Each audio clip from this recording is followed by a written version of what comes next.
Head read on kevadine Tallinna kirjandusfestival, kuhu 2011. aastal mahtus esinejaid Eestist ja suurest ilmast. Veri sulis autorite kõrvale klassikuid. Ja mis kõige olulisem, kirjanikku sooviti kuulata. 20. sajandi 60. kirjandusse tulnud säravatest ja andekatest noortest luuletajatest on tänaseks saanud klassikud. Kas nad tunnevad põlvkondlikku kokkukuuluvust? Kuidas sai alguse kassetipõlvkonna lugu Eesti kirjanduses? Sellest jutustame kaheosalises sarjas, millest täna läheb eetrisse esimene peatükk. Elu on olnud kurjas tujus. Ühte vestlusringi kassetipõlvkondlast Andres Ehinit ei ole enam meie seas. Eesti kirjanduse elav klassika. Kassetipõlvkonnas debüteerinud noored luuletajad Liis Eppel, Andres Ehin, Paul-Eerik Rummo, Mats Traat, Enn Vetemaa ja vestlust juhib Jaan Undusk. Kassetipõlvkonnaks on hakatud nimetama kitsamas mõttes neid 19 kirjanikku, kes aastatel 1962 kuni 67 tulid kirjandusse. Nad olid grupeeritud kas 3 või 5 kaupa. 5 tükki neid ilmus ja neid siis nagu ühendas see kassett ehk pappkarp. Enamikus neist 19 debüteerisid luulekogudega, 2 tükki Lehti Metsa alt ja Jüri Tuulik proosaga. Ma rääkisin natukene enne seda tänast õhtut Aksel Tammega. Aksel Tamm oli mees, kes siis 1962, kui ilmus esimene kassett, oli Eesti riikliku kirjastuse peatoimetaja asetäitja ja tarvas siis mäletavad seda, et see kassettide tegemise mõte tekkis seoses noorte autorite seminariga, mis korraldati siis kas 61. aastal või 62. aasta algul. Ja kuna oli selles noorte autorite seminarist leitud üsna mitmeid paljutöötavaid autoreid, siis kui oleks hakatud neid ükshaaval välja laskma, neid debüütkogusid, siis oleksid, nagu öeldakse, oleks luuletajad enne vanaks saanud, kui nad kõik oleksid ilmunud. Mida veel? Mina ei ole olnud nende luulekassettide vahetu lugeja, sest tol ajal oli ma veel liiga väike või ei lugenud üldse või siis ei lugenud nii nõudlikku kirjandust. Ja seetõttu ei ole minus seda vahetut elamust, et kui see luule kunagi tulema hakkas, mis tunne siis oli. Mina olen lugenud seda luulet ikkagi tagant järele. Siiski kassetipõlvkonna autorid on sündinud vahemikust 1927 kuni 47. Kõige vanem oli Aleksander Suumann ja 1947 sündis Leelo Tungal. Niisid see 20 aastat, aga peamiselt ikka 30 aastat teine pool ja 40 aastate algus. Ja mina mäletan ainult siis seda, et see teine kassett oli meil hästi oluline kodus, kuna seal oli Sass Suumann, tuli luulesse oma debüütkogu ja tema oli perekonna tuttav. Nüüd on selle teise kasseti 3 inimest kõik juba surnud, Helgi Muller ja Rudolf Rimmel ka. Nii et kuna mina olen neid luulekogusid vaadanud juba kui klassikute, luuleollikute lapsepõlve juba hiljem avaldatud, ütleksime enamasti olulisemate teoste või veelgi paremate teoste taustal, siis ma võib-olla alguses päris ei saanud pihta nende olulisusele, aga mulle tundub, mida enam on aastad edasi läinud, seda enam ja teadmised täienenud, seda enam olen ka aru saanud siiski, mis tähendas selline generatsiooni loomine. Antud juhul siis oligi see, et esmakordselt pärast teist maailmasõda hakati rääkima jälle põlvkondadest. Kunagi oli Noor Eesti 20. sajandi algul, siis oli ju Arbujad, mis uuesti aktualiseerisid 30 aastate lõpul selle põlvkondliku mõtlemise ja siis pärast teist maailmasõda just nimelt see kassetipõlvkond. Aga nagu te nägite, see põlvkond on suures osas tehtud ka ju selle sama pappkarbi vahendusel, et nendel on ka oma mõjusid maailmas. Esimene kassett ilmus aastal 1962 ja siin kohal olijaist oli lausa 3 meest, kes seal sees olid Paul-Eerik Rummo, Mats Traat ja Enn Vetemaa. Sellel ajal, kui seda esimest karpi kokku pandi, elasin ja õppisin mina juba Tartus. Nii et ega ma neid tagamaid ka väga hästi ei tea. Aga see, mida Jaan rääkis, et see põlvkond on mingis mõttes pigem tekitatud kui loomulikult tekkinud. See jah, tolleaegsete olude taustal ja need arvestades muidugi vastabki tõele. Seda kassetipõlvkonda mina ei suudaks nimetada ei põlvkonnaks, sellise bioloogilise põlvkonna väikse lisavarjundiga. Vanuse vahe oli siis suur, oli 20 aastat ja bioloogilises mõttes kuuluvad 2 või koguni 3 põlvkonda. Kirjanduslikus mõttes jah, võib-olla oli suuremat lähedust. Ja teine asi on see, et kindlasti nende kasseti autorite kaasa arvatud siis selle esimese, millest me praegu räägime, inimeste vahel oli sarnasusi ja arusaamade lähedust, aga et siiski oli see, et just meie just sellesse karpi just sellel aastal kokku sattusime. See ei olnud nagu seest poolt või nende autorite poolt tulev algatus. Näiteks seda, kas selline inimene nagu Mats Traat üldse olemas on, mina ei teadnudki. Mina kogu aeg mõtlesin, et Mats Traat, et see on nii vinge nimi, et see on kindlasti mingi pseudonüüm. Ja siis ma hakkasin otsima, et kus see Mats Traat on, siis keegi veel ütles, et on Moskvas, siis ma oli täielik jama, et see on müstifikatsioon. Igaks juhuks öeldakse, et ta ei ole üldse Eestis ka, et kergelt üles leiaks. Ja mida ma praegu räägin selles mõttes, et mul ei olnud näiteks Mats Traadiga mingit isiklikku kokkupuudet, et me oleksime saanud seal omavahel kuidagi üksteist selles mõttes nagu loetada või arutada, mida me tahame teha Eesti luule heaks või midagi taolist. Nii et ta oli ikka rohkem selline kirjanduspoliitiline ja kirjastamisse puutuv nähtus. See kassett, kui võrreldav, kui et ta oleks olnud võrreldav Noor Eesti või Arbujate või Siruga või nende asjaga.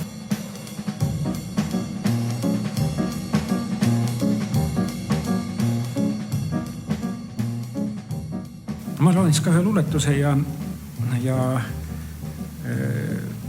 lähen ka siin Liist selles mõttes edasi, et loen ka sellise looduslüürilise luuletuse. Oli selline tsükkel Metsafragmendid mul ja mõned nendest tulid sellesse viikusse ka. Hallide udude turjal õhtu kohale toodi. Udud nüüd magavad lohkudes väsinud hobuste moodi. Metsend suure ja sumeda taevaga kinni kattis. Tumesiniste tüvede vahele päikese mattis. Lähen ja märga luhta metsani tallan raja. Silmis, kätes ja südames päikese punane kaja.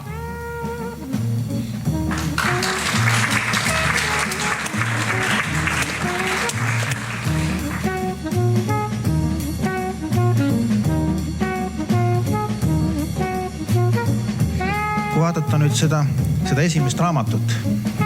Et kuidas see kokkupanek siis käis? Detaili rohkelt nagu ei mäletagi, aga kui arvestada seda, et kui noor ma olin ja millal ma olin hakanud need luuletusi veidi tõsisemalt või veidi rohkem süsteemsemalt kirjutama, siis selleks ajaks ei saa need luuletusi üldse liiga palju olla, et nende hulgast veel väga mingit suurt valikut teha, aga ma arvan mäletavat, et see võis olla nii, et mingisuguse patsahkame oma luuletusi tuli siis kuhugi saata, me siis jõudsid lõpuks siis ilmselt Oskar Kruusi kätte, kes oli selle kokkupanija ja tema omakorda tõenäoliselt tegi siis seal oma arusaamistest ja võib-olla ka välistest nõuetest nähtuvalt siis tihedama valiku. Aga teiselt poolt jälle ma proovisin seda meelde tuletada, et sellel minu vihikukesel on siiski läbi mõeldud kompositsioon.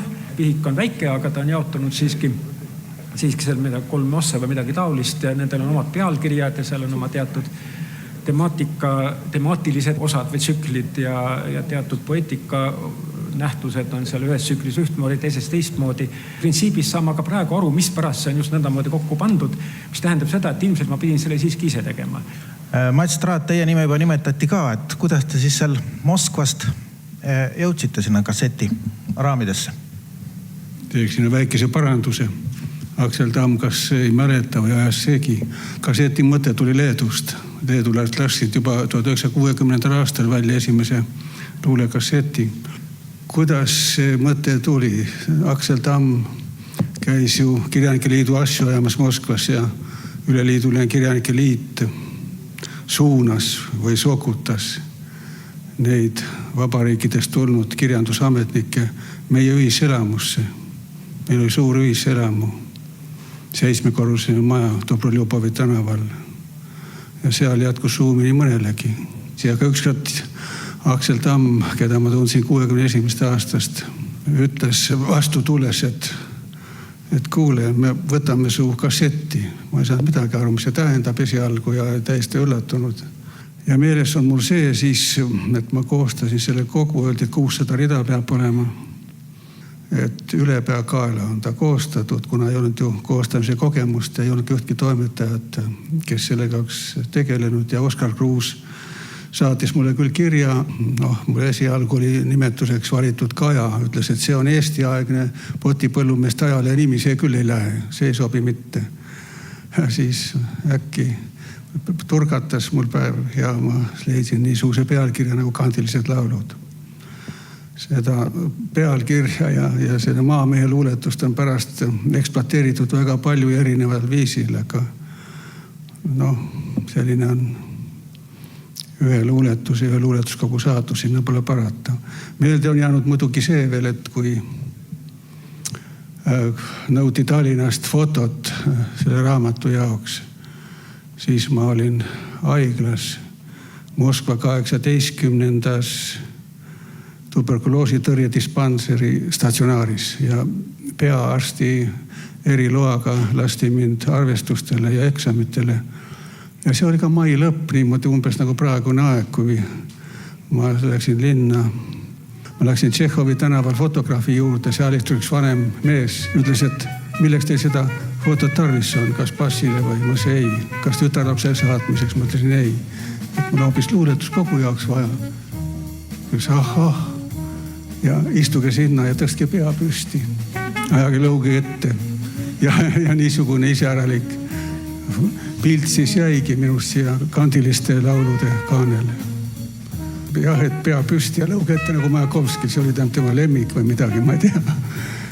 Ja millegi pärast jäi mul tookord, kas mul oli suurem raha või oli väiksem, ei saanud vahetada. Ja ta ütles, et hea küll, tooge homme. Tähendab usaldas inimest, see fotograaf.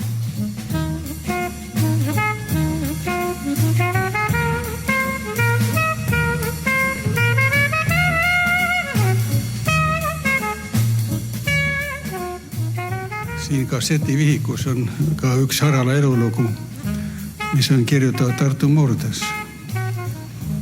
Ega 40. 50. aastatel ju murret ei kasutatud ja nii nagu totalitaarsetes oludes ikka on ka keelekasutus tsentraliseeritud ja ega murdeid ei tahetud ja selles on midagi kahtlast ja imelikku. Aga siis siin on üks Harala mees ja tema nimi on Jaan Kuusemägi. Me kambrin ullassime kavva ja sooda meid ei rong ei kuul. Kui ema kraamse söögilava ja puhtas pühitus sai tuul, siis välja tõime mänguasja, mis esa ostnud nostakult. Ma hobesega sõitse kossja, kui mürrin alla rinnakult. naise võtuga oli häda. Mu kotun nosus kutsuti. Laisk lonkav ruun ja piitski mäda, kos pagandad vilutsitat. Kui külla pruudimanu jõudse, oli asjalugu hoopis vask. Äi minult kos ja viina nõudse. Kia tont mul toda osta lask. Mis ime siis, et pruutki lännu. Mul juba latsepõlven käest. Ma esi jäänu vanas kannus. Kelle ütski laitse joja käest. On mesilinnu minu latse ja näide ema minu eit. Ma talvel ossega neid katse, et hästi lähes pereheit. Kui õhtu tarun laulab pere, mu engel nurru lüüsku kass, käib läbi vana üibind vere, veel justkui noorus tuksatus. Sest rohi on nii lämmi, pehme, kui noore tütarlatse juus. Ja õhun õljub uibu ehme. Kae vihma ennustas mu puus.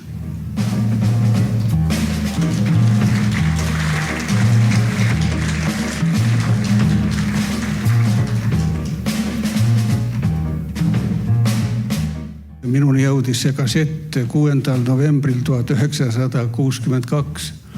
Siis ma olin juba Venemaa Föderatsiooni tuberkuloosi dispanseris Dostojevski tänav number 4, seal, kus õues on Dostojevski kuju. Või praegu vaatamine, kes tahab. Ja Dostojevski muuseum on õuemajas. Ja seal majas oli kunagi Maria Vaeste haigla ja selle arstiks oli Teodor Dostojevski isa Mihhail. No see on ikka kõrvalepõege. Ja just 6. novembril siis vaikse tunni ajal tuli palatisse sanitar ja asetas vaikides selle postipaki minu padjale. Nii palju mul meeles sellest. Kassetikaaslastega sain ma kokku niimoodi, et Kasma Kaplinskit, ka sain tuttavs 61. või 3. aastal, ma ei mäleta, aga detsembris 62 tuli sinna haiglasse mind vaatama keegi muu kui Andres Ehin. See oli väga liigutav ja üllatav saabumine tolleaegsetes oludes ja tolleaegsete võimaluste juures. Ja järgmisel kevadel, 63. aasta kevadel, kui ma olen Potkini haiglas Kollatõvega, tuli Tallinnast Moskvasse noorte kirjanike kokku saamisele või seminarile või nõupidamisele Paul Erik Rummo ja Liis Eppel ja nad otsisid mu seal üles. Nii et niisugune tulid esimesed tundmused ja kokkusaamised.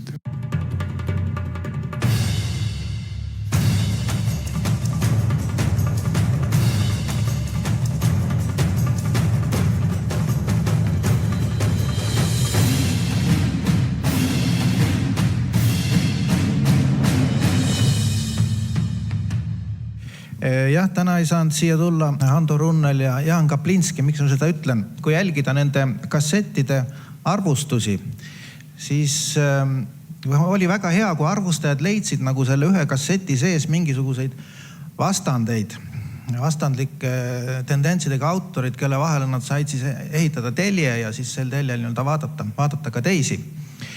Ja näiteks, mis puutub selle 1964. aasta 3. kassetti, kus ka Liis Eppel, Piivi Luik ja Lehti Metsaalt tulid lugeja ette, siis seal olid just Kaplinski ja Runnel juba tol ajal. Keegi arvustaja ütles umbes niimoodi, et Runnel ei välju kolhoosi territooriumilt oma luules. Kolhoos tol ajal oli ju kodu, eks. Ja Kaplinski ei sisene kolhoosi territooriumile. Võiks juurde lisada. Leiti juba need jõujooned üles.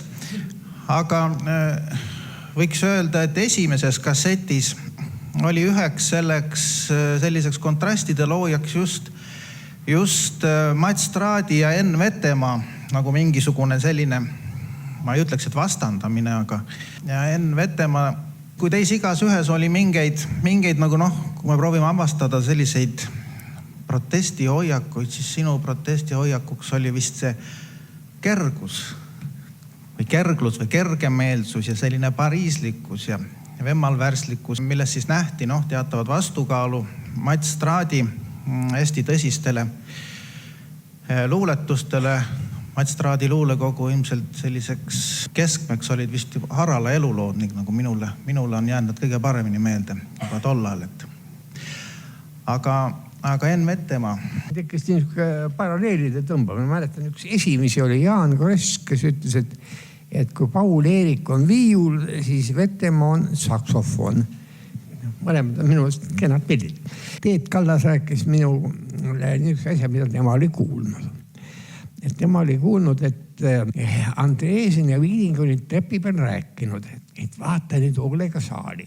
Seal peab tulema soliidses eas üks 40-aastane mees. Et tähendab, minu esimesed luuletused olid niivõrd tugevasti arvajate mõju all, et nemad nägid minus hilisarvajat. Niiviisi, aga siis esimene Paul Eerika lause pani mind mõtlema, ma mõtlen siiani, et kas see kassett siis tekitati või tekkis ise. Ja nüüd ma olen ikkagi selles mõttes niimoodi marksistlikult mõtlev inimene, et kultuur on pealisehitus. Ja mulle näib, et teda ei tekitatud, vaid ta tekkis paratamatult. Ja oma oma isiklikust elulust tean ma seda, võin öelda, et just 2 perioodi. Stalini ajal kuskil 50, kui toimusid see pleenumid igasugused värgid, siis ma suhtusin luulesse äärmise põlgusega. Seal tassiti mingisuguseid lippe ja tornitippe ja ma leidsin, et see on üks niisugune madal tsirkuslik tegevus. Aga samal ajal, kuna mul oli õnn sündida Uku Maasingu kõrvaltalus, me olime naabrid ja seal oli ka veel heebrea keelt professor Eemalt Saaks, nemad kuidagi võtsid minu oma hoolduse alla ja järsku mina sain niimoodi 50. aastate algul, andis mulle just Uku ise pihku 3 raamatut. Üks oli Alver, üks oli Talvik Palavik, üks oli Bernhard Kangur, mis mulle jõudis nagu kõige lähemale. Ja üks oli Uku ise, kellest ma tükk maad hiljem alles pihta hakkasin saama. Aga siis järsku mul toimus niisugune plahvatus peas, et see on üks kuradi tõsine asi ja see on üks vägev asi. Aga siis ikkagi ma jäin 5 aastaks täiesti normaalseks inimeseks pärast oma teenageriga, mängisin korvpalli ja tennist ja natuke kurameerisin oma tulevase naisega ja alles vaat siis, kui ajalugu andis selle võimaluse mõelda niisugusele luulele, nagu ma olin juba lugenud, nagu Alverit ja ma teadsin, et see on olemas. Ja et seda ma natuke matkasin eriti kangelt. Et vaat siis jäi see asi minu jaoks päris tõsiseks. Ja selles mõttes mina arvan, et meid ei tekitatud, vaid meid natuke formeeriti või lükati meid kokku, kellele paistis midagi niisugust ühist olevat. Aga vist ei saa luua ühtegi kasseti põlvkonda, need tekivad ikkagi ise. Meil oli üksikuid väga häid luuletusi, aga luuletusi oli üldse ju väga vähe meil. Nii et tõesti oleks tulnud, nagu Paul Eerik ütles, iga ühe oma kogu oodata ikka veel 7 ja 8 aastat. Aga niimoodi, et leida 10-12 normaalset luuletust, see oli võimalik juba. Sa oled kõige omapärasema haridusega kasseti põlvkondlaste seas. Keemik pluss komponist võrdub kirjanik. Muusikal ja kirjandus ja muide kirjandusest eriti dramaturgial. Aga Karuanil on mingisugune ühine niisugune kuldlõikeluse ja kulminatsioonide printsiip, mis on muusikas raudselt tunda. Nad on lähedasemad kui arvata. Näiteks ballett ja kirjandus ei ole nii lähedased. Aga mis puutub keemiasse, siis on see, et keemia andis mulle võimaluse kirjutada raamatud, mis mind ennast huvitasid natukene rohkem. Tänu orgaanilise keemia õppimisel saan pihta natuke biokeemiale ja molekulaarbioloogiale. Aga vähemasti oli sina see mees, kes andis meie praegusele presidendile ühe joone välimusse, nimelt selle kikilipsu. Sina olid esimene tuntud kikilipsu kandja ja see iseloomustas ju päris hästi ka selle luulekogu laadi. Aga ma arvan, enne mind on ikka vist kandjaid ka, näiteks Churchill. Ja Pant kandis just Churchilli tüüpi sinist valgetega Valdo Pant. On ju ilus, eks ole. No.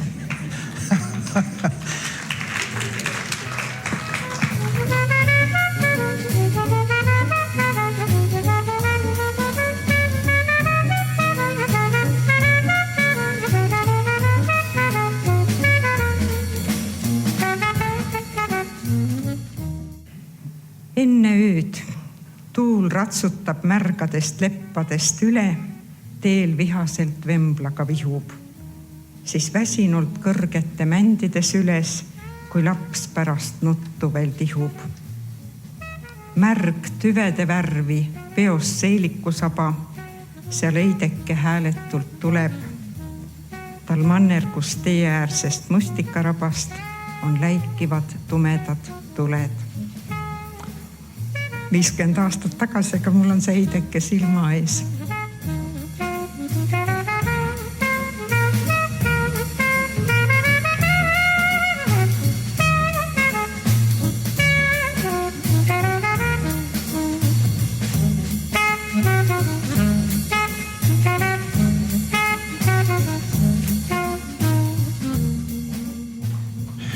Liis Eppel, teie tulite siis 1964. aasta 3. kassetiga. Ja selle kasseti kohta kirjutati, et see luule seal on kõige looduskesksem kõigi teiste kassettides ja ilmselt kui vaadata neid ka hilisemaid, siis see vist nagu kehtib, sest samas kassetis oli ju ka veel Viivi Luik, kes seisis omamoodi alasti looduse ees seal kõige noorem vist, sellel ilmumise hetkel nendest kassetipõlvkondlastest. Ja loodusega seoses räägiti ka väga palju teist. Kui mina nüüd vaatasin, lugesin uuesti need asjad üle, siis mulle tundub, et te olete üks kõige suuremaid paganaid nende kassetlaste seas. Siin ühel ja teisel on ikkagi Jeesus Kristusega seotud motiivid. Me tuleme nende juurde veel tagasi, omamoodi üllatava. 60 aastate algal, mingil ajal hiljem ei saanud enam sellega nii hästi üldsegi mitte mängida. Aga teil on see looduse ees selline haldjate, paganate maailm ja kõik teie mõtted on seal, need hakkab pihta ja need kullipojad või siis hiljem kujutelmad ja kõiki te võrdlete mingite lindude, loomadega. Et see on väga tähelepanuväärne seal, selle on nagu põhitoon. Ma seda ei usu, et ma päriselt pagan olin. Ma usun, et panteist võib olla ja igatahes Lääne-Eesti talulaps kuni küüditamiseni 49, mis oli mu lapsepõlve kõige suurem šokk, Eesti aegse taluelu kokkukukkumine ja see, kuidas ma seda nägin ja mis sellest kolhoosi ajamisest ja neist loomadest ja inimestest ja põldudest kõik sai, see oli mu šokk, jah. Ja kui ma nüüd veel võin rääkida, siis siia tulles ma mõtlesin, et kui oleks lõpmatult aega minu jaoks, kui mitu luuletust ma sellest esimesest kassetivihikust julgeksin ette lugeda, mul ei oleks piinlik. Ja siis ma kohe leidsin, et üsna paljusid. Ja see, mis mind siis üle lugedes hakkas häirima, oli see niisugune abstraktne ja kunstoptimism. Ja ma tundsin selle ära, kuidas see oli minu koolipõlves ja minu noorpõlves, kuni selleni välja, et ühel heal päeval meie Rapla majas mina toimetan all korrusel ja kuulan, et 3 last naeravad üleval korrusel. Naeravad ja lõpuks mina lähen trepist üles ja küsin, mis asja te siin naerate. Ja lapsed õõksuvad, et ema, meie loeme sinu päevikuid. Nii naljakas. Mina jäin siis tõsiseks ja natuke kurvaks ja ütlesin, et see oli minu lapsepõlv ja minu noorpõlv ja pole siin naerda midagi. Siis lapsed vabandasid ja ütlesid, et kas me paha pärast. Ja teisel päeval olid järele mõelnud ja tulid rääkima, et aga ema tead, me tahame sulle öelda, et sinu luuletusi ükskõik mis ajast ei ole meie küll kunagi naernud, aga see päevik oli naljakas. Ja siis ma võtsin selle päeviku ja 15-aastaselt, mis ma olin kirjutanud, vaatasin selle üle ja leidsin, et naljakas jah.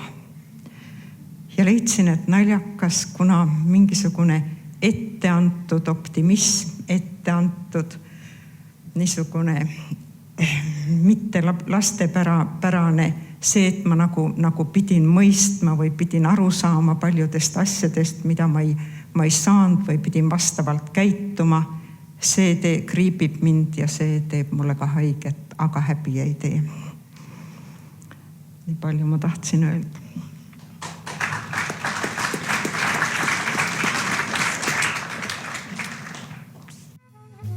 Siinkohal jääb kultuurilooline juturing Kirjanike maja Mustalaega saalist katki, et jätkuda nädala pärast, kus avasõnad on Andres Ehini öelda. See on jutt, mis salvestatud 29. mail 2011. aastal. Tänaseks ei ole Andres Ehinit enam meie keskel. Jäänud on tema raamatud ja teekaaslaste mälestused ja salvestatud mälestuskillud.